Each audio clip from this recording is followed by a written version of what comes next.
Fake news. Hello, I'm Hugo. And I'm Sam. Welcome to Fake News, Fact and Fiction from BBC Learning English. In this series, we're looking at a topic that's on the tip of everyone's tongues, fake news. Yes, fake news. We'll find out what it is and what it isn't. We'll look at where it comes from and how it can be dangerous. And we'll also show you how you can become a fake news detective with tips and suggestions for developing your critical thinking skills. We're starting today with the look at the word fake itself. What does it actually mean and how do we use it? Over to you, Sam. Okay, well, actually, thank you, Hugo. I want to show you something I prepared earlier, so it's really over to me, Sam. So what do we know about the word fake? The word fake is first recorded in the late 18th century. It's slang used by criminals in London with meanings connected to their illegal activities. Today, it can be an adjective, a noun, or a verb, and is used when talking about things that are not real, not genuine, but are designed to make people think that they are real or are genuine. So where do we see this word? The news is full of stories of fakes. Fake works of art, fake concert tickets, fake documents, and fake qualifications, to name only a few. In some places, you can buy fake designer goods, either knowingly or unknowingly. However, those looking for a bargain could end up with dangerous fake goods or even fake medicines. All these kinds of fakes can be called counterfeit. Being fake isn't always for criminal reasons, though. People and how they act can be called fake too, like smiling, laughing, being injured, and even Yes. not confident but want to ace that job interview, fake it till you make it. And sometimes what is fake is more ethical. For example, if you wear fur, is it real or fake? Fake fur is regarded to be more ethical, so much so that real fur is sometimes labeled as fake. So knowing what is real and what is fake and what is fake can be tricky.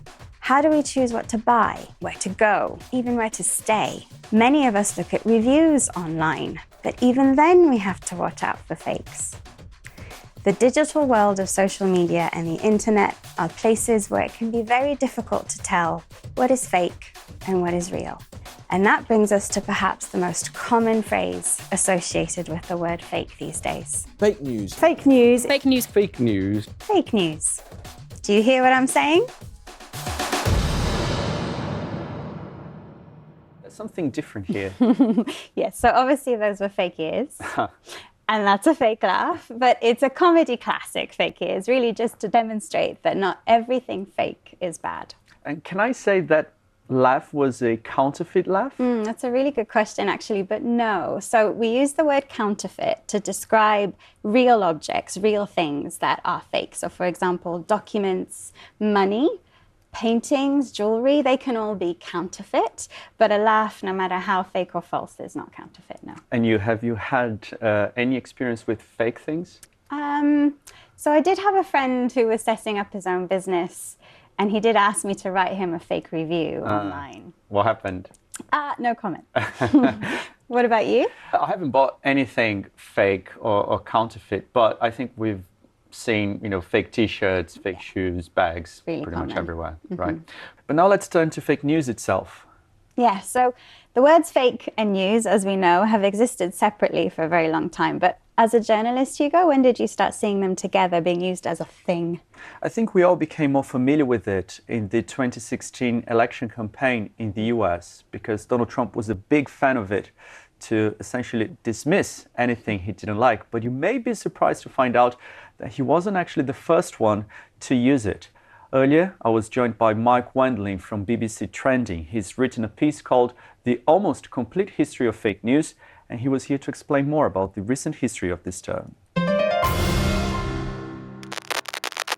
So people may be surprised that Donald Trump wasn't, the first one to use it back in the election in 2016.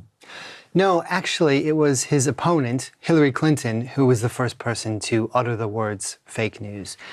And she was describing a process by which people were inventing stories and they were going viral on social media. These stories were fake. They were being written. There was a famous example that was uncovered by BuzzFeed, where these stories were being written by people in Macedonia. And those people weren't necessarily interested in Trump or interested in bashing Hillary Clinton. What they were interested in was money.